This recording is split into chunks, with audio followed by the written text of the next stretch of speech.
আবু হুরাইরা রাদিয়াল্লাহু তাআলা আনহু হতে বর্ণিত, তিনি বলেন রাসূল সাল্লাল্লাহু আলাইহি ওয়াসাল্লাম বলেছেন, মান সামা রমাদানা ঈমানাও ওয়া ইহতিসাবান গুফিরা লাহু মা তাকদ্দামা মিন যানবি।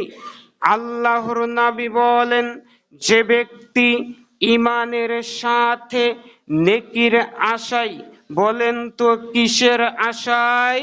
নেকির আশায় রমজান মাসের সিয়াম পালন করবে, আল্লাহ বলছেন গুফিরা লাহু, আল্লাহর নবী বলছেন গুফিরা লাহু মা তাকদ্দামা মিন যানবি।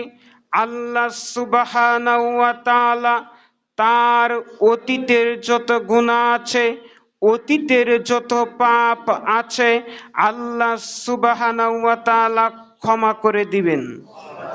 এটা কি আপনি যত সিয়াম পালন করবেন রমাজানের, প্রত্যেকটা সিয়ামের বিনিময়ে আল্লাহ আপনার অতীতের যত পাপ আছে আল্লাহ কি করে দিবেন?